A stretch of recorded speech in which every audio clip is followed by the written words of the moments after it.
Good morning, Cornerstone. I'm Tom. I work with your missions team and have the privilege of reintroducing Carrie and Stephen Mulligan to us again. A lot of you know that Carrie grew up right here in Manchester, and Stephen grew up not too far from here, so they're locally grown, and I think it's part of a trend we'll see from Cornerstone of actually sending out missionaries from this church. So we're going to watch a video on his hands and feet and what the Mulligans are doing, and have to come by and meet them.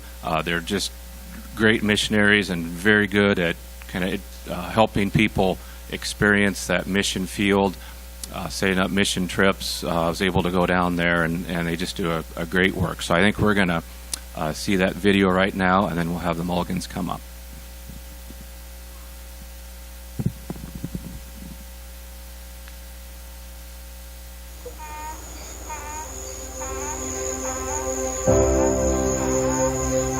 Where you come from doesn't determine where you're going.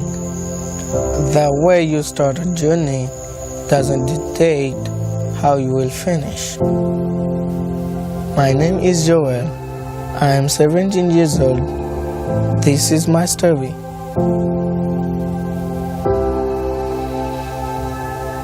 I live in Gangwave, Haiti. Haiti is a developing nation. Many people are very poor. There are few opportunities to find wealth. Because of this extreme poverty, many families are broken apart, and many children are said to live at orphanages or on the streets, or to live as child slaves. When I was much younger, I was sent to an orphanage not far from here. The orphanage was like many orphanages in Haiti, where children are kept with little food, no bed to sleep on, and no chance to go to school. We would stand in the sun most of the day because we had no place to go. We all slept in one room on cardboard boxes. It was no place for children. Many of the children there, especially the girls, were abused in a very bad way. We were scared and sad. We didn't have what we needed. We didn't think about the future. Our future didn't exist. We thought nothing was going to change. But it did. We were brought to the Hands and Feet project. We had plenty of food to eat in the bed of our own. We had homes and a family. We were able to attend school and church. We were kids again. We began to dream about our future. Now I am going into a man.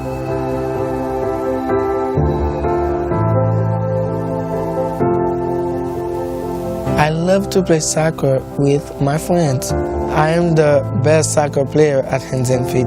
I am #1 in my class. I have a part-time job with Haiti Med. I like it so much. I'm a tutor, a leader, a friend, and an example to the children around me. I am becoming who I was created to be. When I look at the younger kids coming behind me, I want to show them they can accomplish the great things God has for them. You see, God put this family and these friends onto my path to shine lights before me. I pray your path become brighter and brighter, just like mine.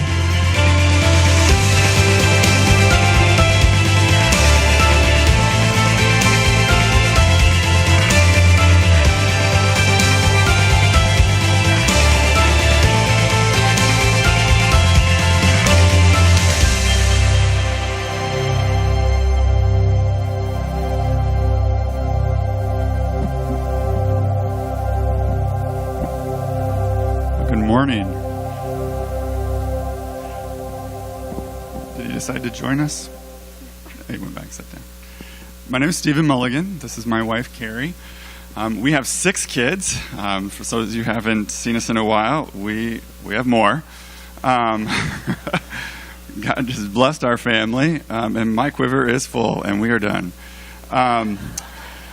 We have 8-year-old twins, Grady and Ella. We have a 7-year-old daughter, Micah. We have a 6-year-old daughter, Remy. We have a 2-year-old son, Ezekiel, and we have a 4-week-old daughter, Thea, who is joining us over with Grandma.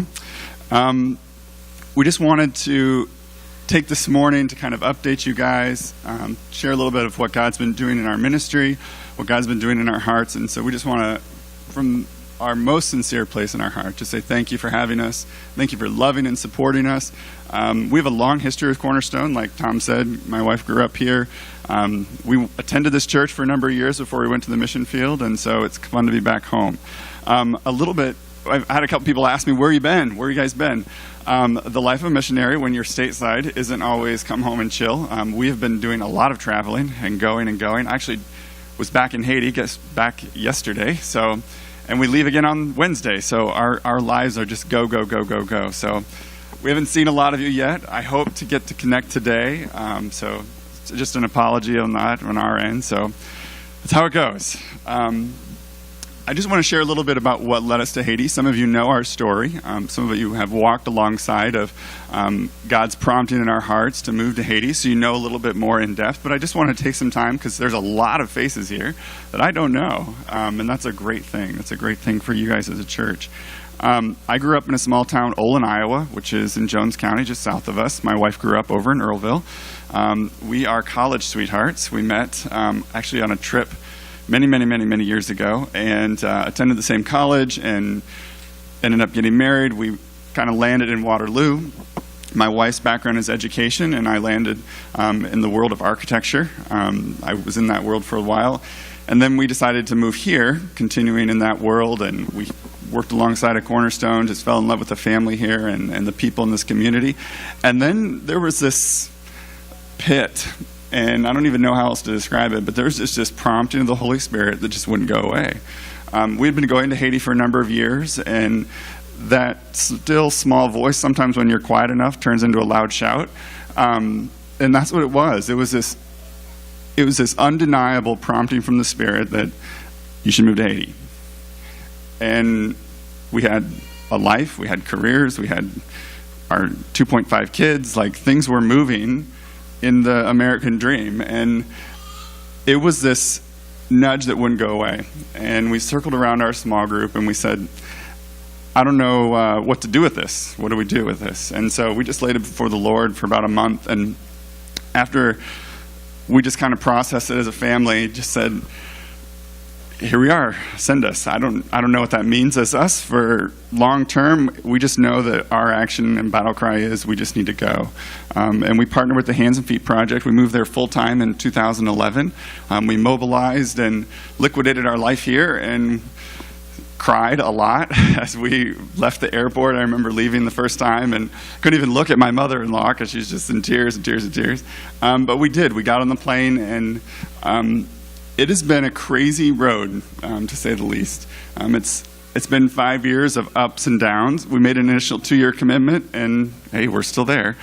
But it's something that every day we wake up and we just put it before the Lord. It's still where you want us. That's a scary thing to do with your life every single day. To say, is this where you want me? Are these the people of influence you want in my life? And to still have that prompting by the Spirit to say yes. It's hard. It's hard being away from grandparents. It's hard being away from family and support networks and leaving a life that we knew and loved. But every day we walk confidently that that's where God wants us, and that's where God continues to lead us. So my wife's going to talk about a little bit of what we do, what the Hands and Feet Project does, so I'll let her take that.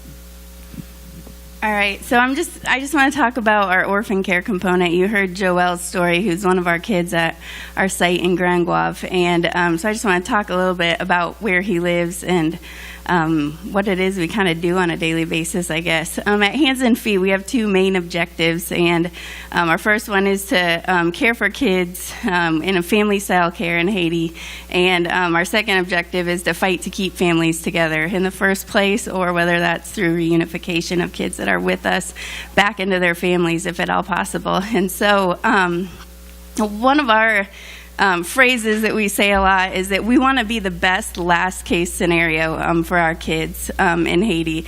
Obviously, there's kind of this continuum, which I think everyone would agree with, even in America, around the world, that first kids should be with their family and with their parents, if at all possible.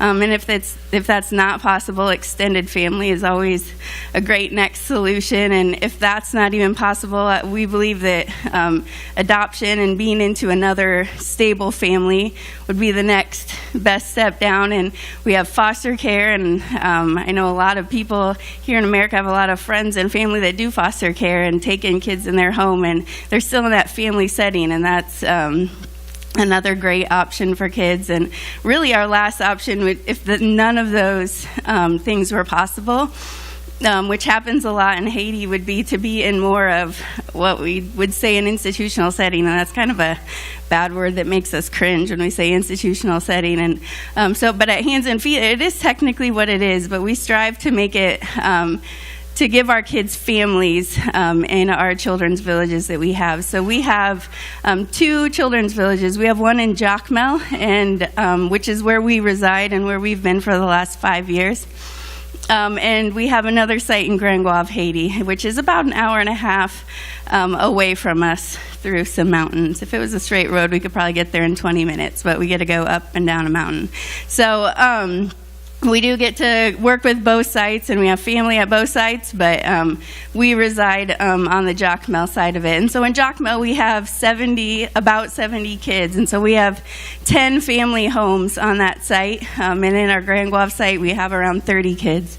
And so what our site looks like, what Joelle's family looks like, is we have in those homes on our site, we're essentially a gated community, if you will.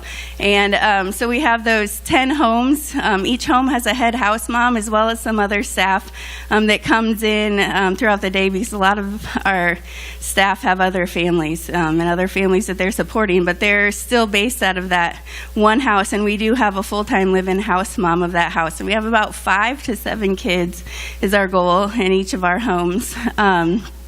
And that's where they do life and live, but our goal is that they live out in the community as well. We don't want them to be in an institution and they do everything within the walls of Hands and Feet. We want them to be a citizen in their community. So it looks like going to school out in the community and going to church at our local church, which is actually essentially right next door. We get to walk to church on Sundays, and having friends in the community. And so it's kind of what our site looks like. We have a lot of people there. We have a lot of people in and out.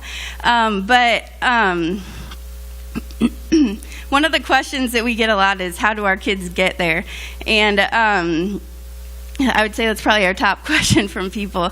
And one way, obviously, is when you think of the word orphan, and it's essentially a kid that doesn't have a mom or a dad. And we have a very small percentage of that, of our kids that don't actually have parents living. But one of the biggest things that Joelle talked about was just the socioeconomic status of so many families in Haiti, that there aren't jobs, there aren't ways for families to support their kids, and it has just kind of created this chaos. And where parents aren't able to keep their kids and they end up in orphanage settings. And so I would say that's the biggest thing. Joelle's story, once again, that he lives at our Grand Goave site, and the way that happened, unfortunately, he talked about an orphanage that he was sent to when he was a kid, and that's unfortunately what a lot of Haiti looks like, is that there's these orphanages, that it's a business. It has turned into a business, because when there's no jobs and nothing going on, people realize that people are sending money to support people in Haiti, and it turns into this this corrupt thing as a moneymaker, and so they'll take kids in, and it just ends up not being the best place. And so our Grand Guave site happened out of a partnership with a pastor that we have in Grand Guave, Haiti, and he ended up taking in 30 kids that were just not in a good setting. And so him and his family, and they have a ministry there, had been taking them in, and they reached out to Hands and Feet and were like, we need help. And we didn't have room at our Jacmel site, and so that's how our second orphanage started in Grand Guave, was the kids taken from what he was explaining was his childhood. And so we basically have a circle of care, which is how we care for our kids. And so it's basically comprised of our physical, emotional, spiritual, and educational standards of care for our kids. And I would say a big portion of the last 5 years of our life has been training and equipping our Haitian staff to be able to essentially run the orphanage without us and to run our site without us. And so we have a key Haitian administrator over each of those areas of care of our physical, emotional, spiritual, educational that run the site, essentially. So our educational coordinator is in charge of the relationship with our school and just keeping track of everything going on with our kids educationally. They hire our tutors because our kids have lesson time, which is essentially their homework time each afternoon. Our caretakers are amazing. They're some of the most inspirational women I know.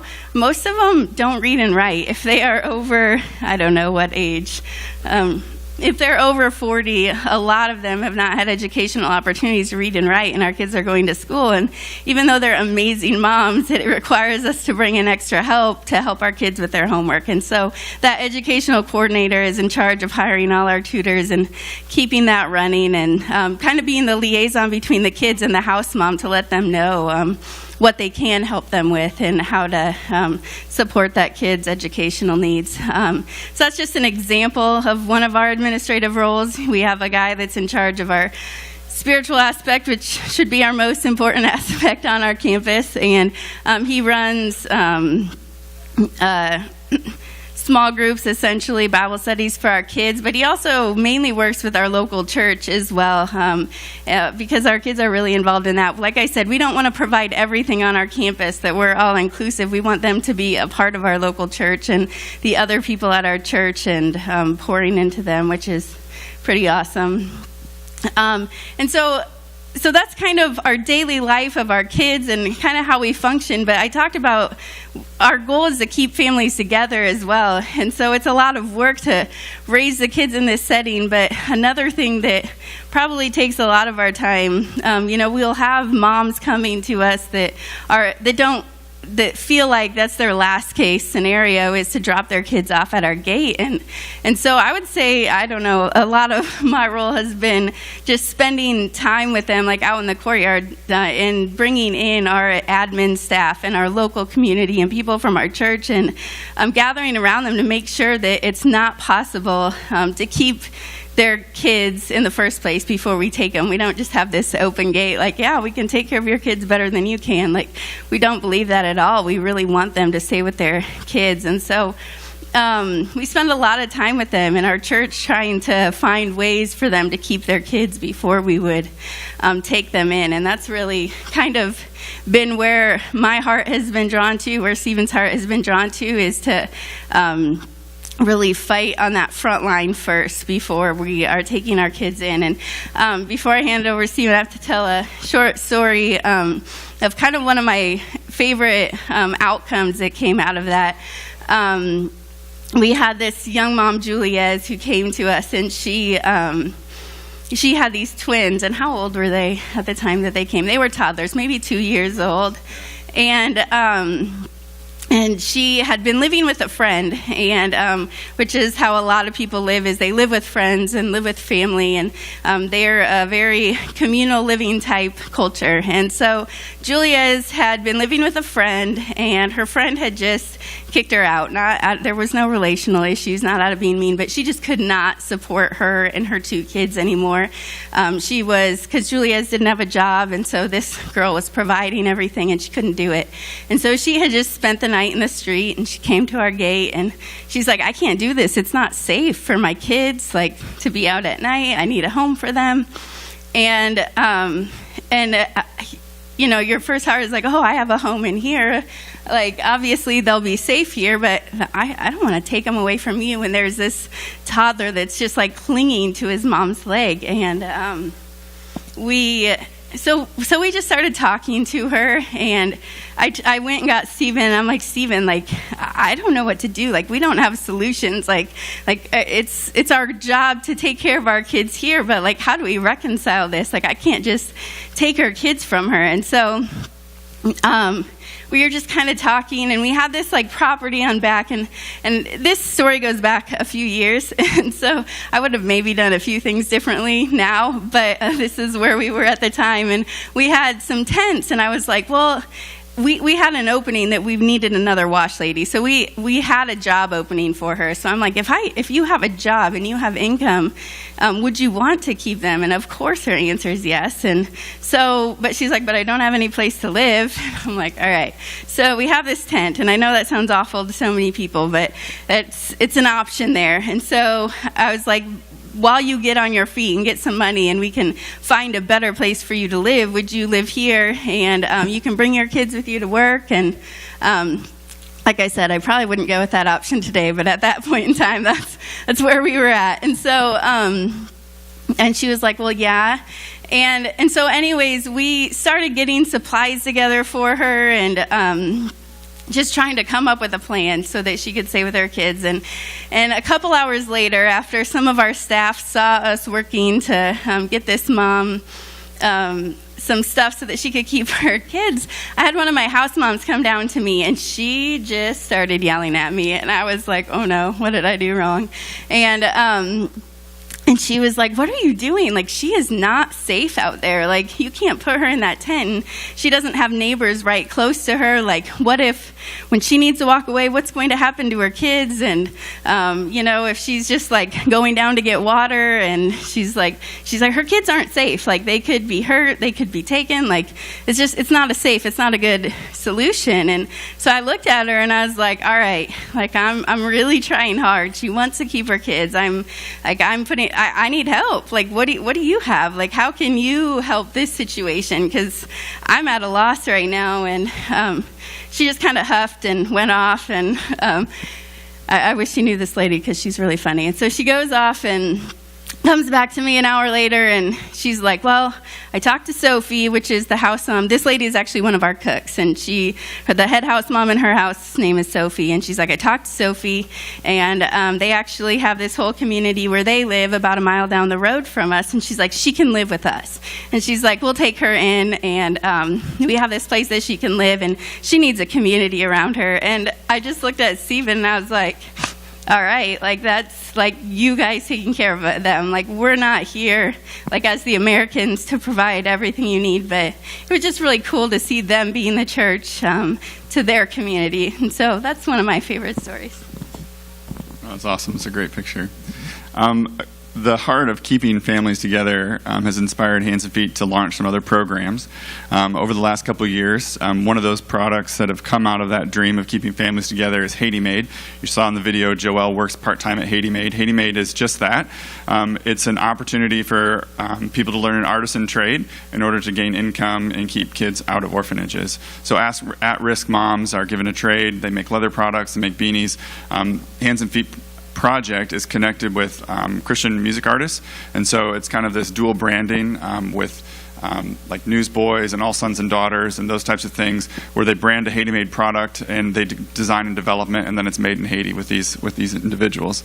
So it's a pretty cool way of fighting to keep families together and keeping kids out of orphanages. A second piece of that is what we've launched as our Mission Guest Village. We have a lot of people that come down to Hands and Feet to serve, to come down to check things out. And what we've learned over the years is we'd like to concentrate that into a single entity, and we've launched it as what's called the Mission Guest Village. That's at our Grand Guave site at Econdo. And it's, if you can kind of picture a boutique hotel, That's what we're developing as part of our team destination. So when teams come down, instead of going to our Jacmel campus or our Grand Guave campus, they'll now go to the Mission Guest Village and then be able to launch service from there. So it looks very different. And when you think about a boutique hotel, and then even launching beyond that, dreaming bigger than that, the tourism industry, Haiti's in the Caribbean and has a lot of opportunity to tap into that. So it's our opportunity to kind of give an entrepreneurial spirit to kids aging out of orphan care. You think of how many have been to Mexico, gone to Cozumel, and you go on these excursions, and you go on this jet ski ride, and you go out and you go scuba diving, and you do these. Those same opportunities can be done in Haiti. So let's give a platform for kids aging out of orphan care. Let's give a platform for at-risk families. Have a job, keep your kids. So that's kind of that pulse of keeping families together and what the Mission Guest Village is. It goes live in 2017 and is in construction right now. So lots of pieces happening with that. The other element of that is our aquaponics system. For those of you familiar with aquaponics, it's a sustainable protein, an aqua-based protein. We're raising tilapia, and then the byproduct of that, you're able to gain vegetables and protein, or vegetables, fruits and vegetables through the hydroponics piece of it. So we're employing jobs. We have a sustainable food source for the orphanage, a sustainable food source for the Mission Guest Village. It's then vision training, entrepreneurial training for people out in our community to be able to recreate and duplicate that on a much smaller scale. Currently, we're producing about 1,000 fish a month, and then it's a pretty cool system. That's what I've been working on the past at least maybe 12, 13 months has been a big piece of what I've been doing. In all of that, as Kyrie kind of explained, our heart in orphan care, our heart in those pieces, and getting up every morning with that pulse that we need to be doing God's work in Haiti, we reflected on this as we came this morning.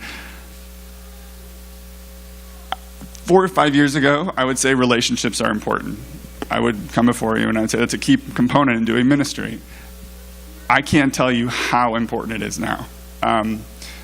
I feel like after 5 years of ministry, of day in and day out, working with people, learning the language, we're both fluent in Haitian Creole. We could do this whole thing in Creole if you wanted to. But it's that key element bridges the gap.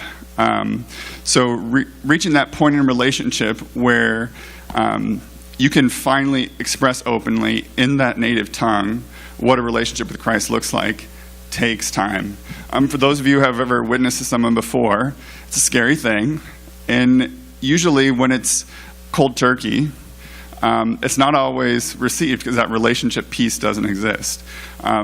When you witness for Christ, the relationship piece that's established, not always the case, the Holy Spirit works in amazing ways, but usually there's a relationship that's established first. It's a coworker that you've prayed for, silently prayed for, established a relationship with, invited to church, gone out to coffee with. The relationship is developed there. The discipleship component is developed there. And we've realized that it's so much more in doing it in their native tongue. It's not just coming down with this and that, and here, this is a solution or that is a solution. It's stopping, humbling yourself, putting yourself in those person's shoes, learning the language, and establishing those relationships. Carrie asked me to share this. I don't like sharing it because I'm embarrassed, but so I work with construction crews. That's a lot of piece of what I do. Right now at Hands and Feet today, we have about 125 full-time construction workers. So there's a lot of pieces to employment, keeping kids together. You kind of feel the theme. But I've established relationships with these guys. I know their hearts. I know their families. I know what they do after work. It's not always great. But I've learned to work alongside of them, and I've established that relationship piece. And I've noticed, just in a broad spectrum, there's kind of a gap if you look at the men in the church. There isn't. When you go to church in Haiti, it's mostly women, or it's women and their young men, like up to maybe 15, 16, and then there's this gap. And you might see some elderly men, 60, 70, but there's this 2-generation gap of where the men in the church. And those are the men that I'm working with. So I was talking to one of the guys. I was like, hey, do you go to church? He's like, no, we don't go to church. And I was like, okay. Tell me about it. Why don't you go to church? He's like, well, we don't really have clothes for church, for one. And I was like, well, what do you mean? Tell me about that. Talk to me about that.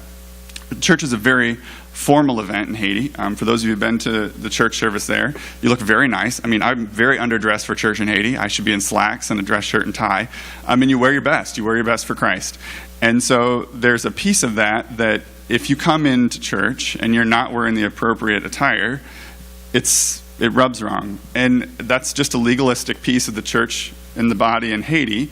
And there's prayer that needs to happen through that. But it deters young men from entering the church right off the bat. If they don't have clothes, they don't go. And so I was like, well, what if we started our own church and you didn't have to wear, nice clothes? And it was kind of, he's like, well, I don't know, I guess I'd go to that. And so I was like, all right, well, how about Tuesday afternoon? We'll just call it Dirty Church. And I know that sounds weird, but the literal translation is église sale, which mean like you don't have to look nice. And he's like, yeah, I'd go to that. And I was like, well, why don't you invite a couple of guys and we'll just see what happens. In Jacmel, I have 32 full-time construction workers. And on that first night, I had 25 guys show up. And I kind of freaked out. I was thinking like maybe one guy would show up or two guys. And I was like, I'm completely underprepared. I have no idea what I'm doing. But it was just a time for me to open up the Word and say, what do you guys have? You're missing in the church. You're missing out on this daily bread that's coming on a Sunday morning. What questions do you have? What do you believe? Why do you believe that? What's your relationship with Christ look like? Do you have questions about that? Do you know what the Bible says about that? And so we put, it was like a whole notebook, like one of these manila, and I just wrote down their questions. And so for the last year, it was like in August, something like that.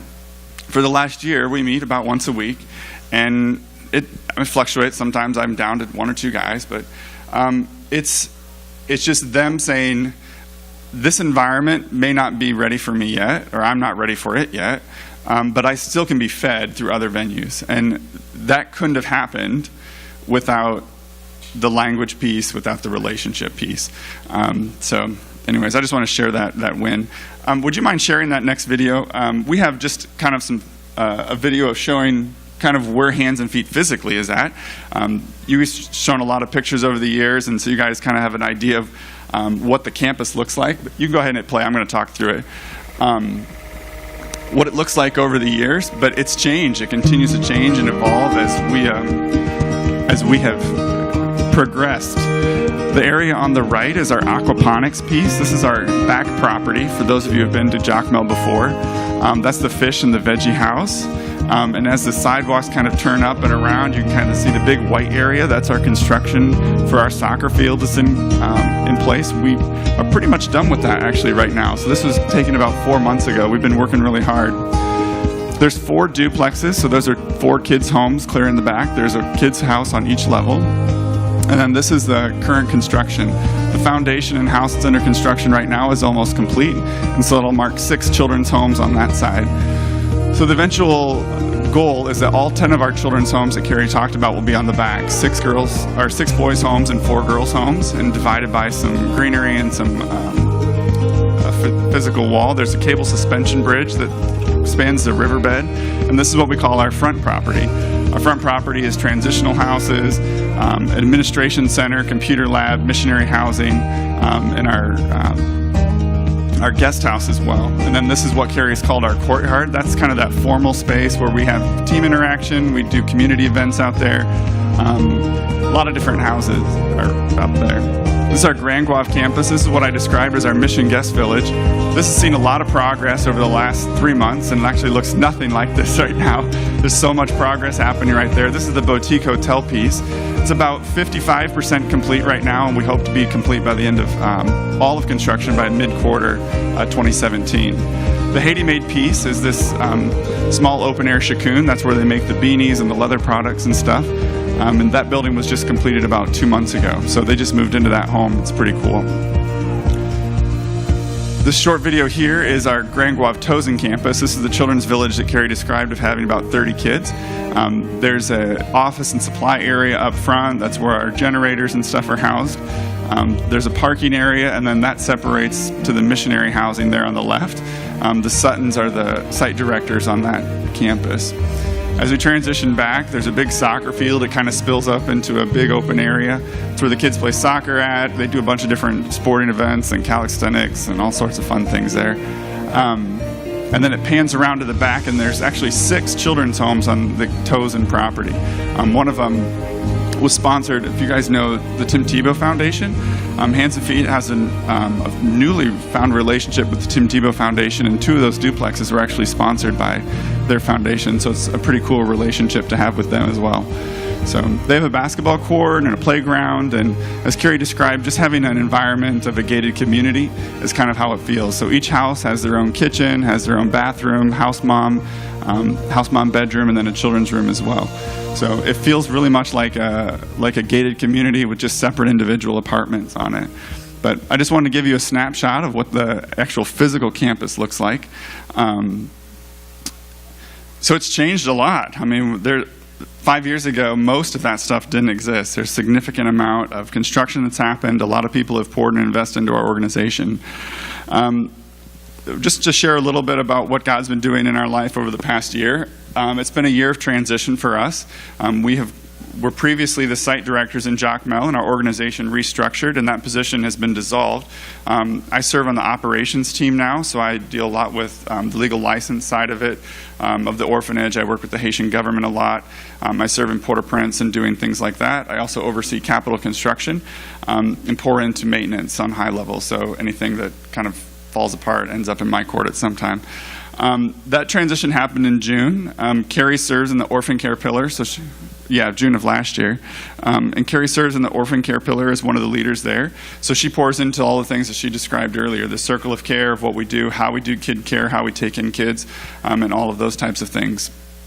That has been a time of growth for us. As you pour and invest and pour and invest and pour and invest in something, and this would probably be true for all of you, you can quickly do this with something. Even though it's for the Lord, you can quickly take a lot of ownership in it.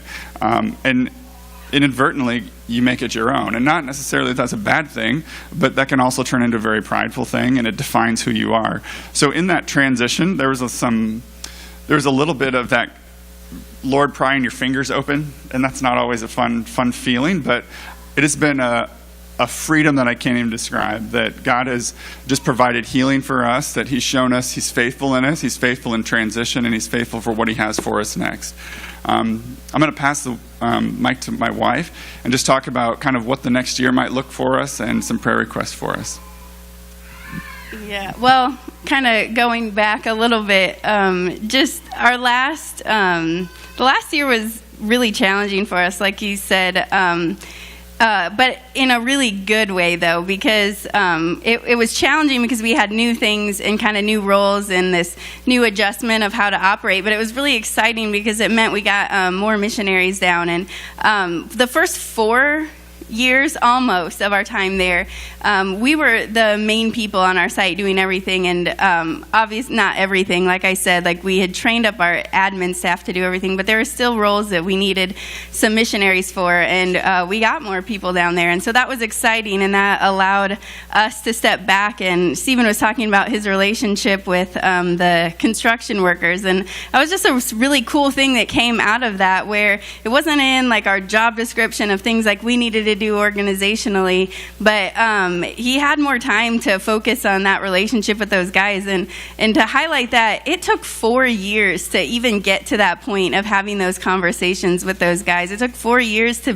get to that relationship level. It also took 4 years to get to the language level that he needed to be able to do that. And as I look back over the last year, over the last 5 years there, I would say like maybe that's one of the most important things that has happened there, is that relationship with those men, and just the continued relationship that he has and will have with them. It's just really exciting because that's another orphan care prevention piece where he's pouring into those guys relationally who all have kids, and they may not be living with the mom of their kids, but it's this relationship point that hopefully those men will hopefully come to know the Lord and love Him and take care of their own kids, and they're not going to end up in that orphanage setting, which is our prayer for everyone in Haiti. So So that's really exciting that's the overall good news of our last year, but it's also been a little crazy as we found out we were expecting kid number 6. So that was a little shock for us, and we're like, how are we going to do this? And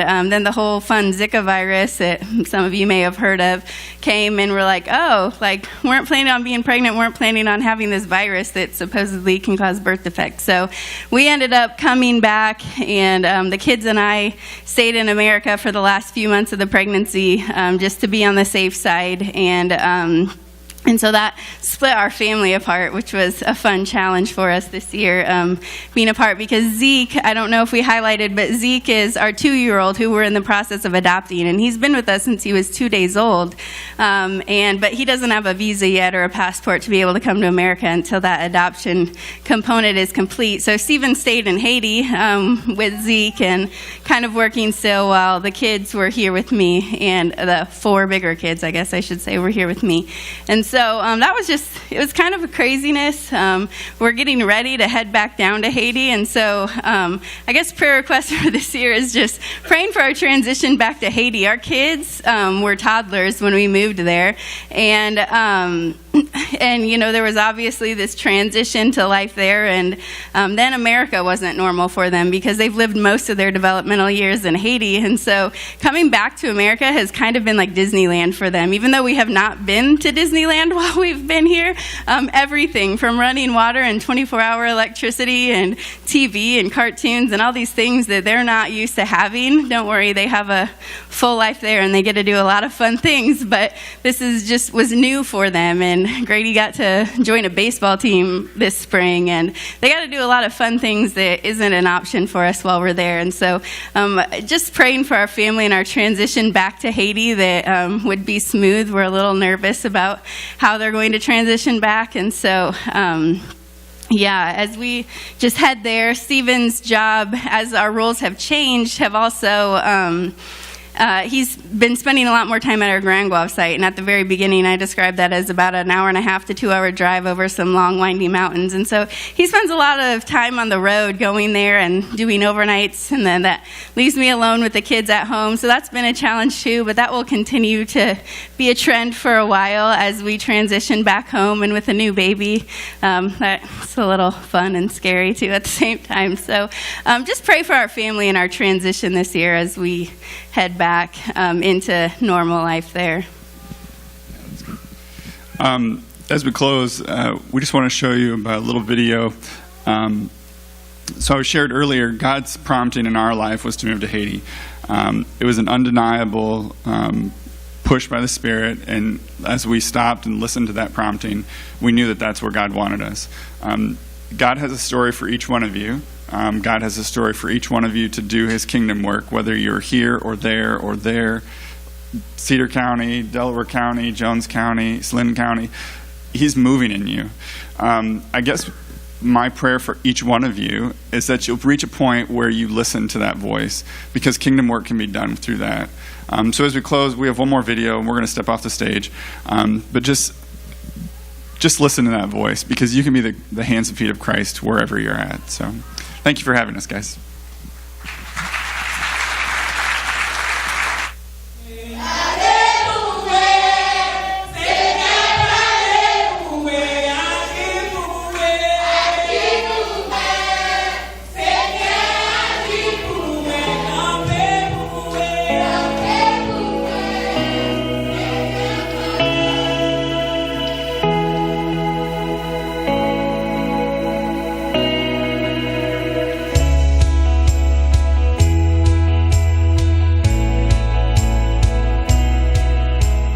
Our hands were made to do extraordinary things. Our feet were created to take us places we could only imagine. This is hands and feet.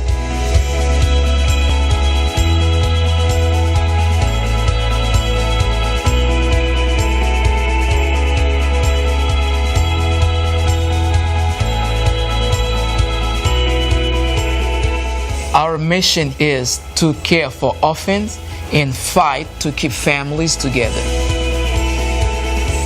Our dream is for every boy and girl to reach their God-given potential.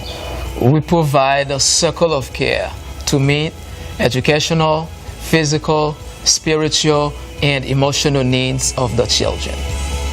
These are my hands. These are my hands.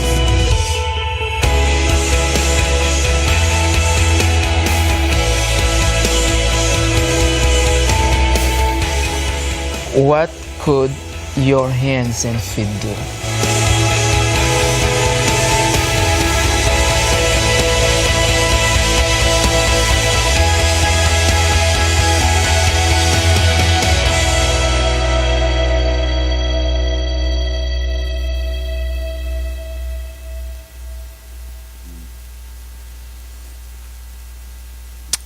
Well, as you guys think about how you can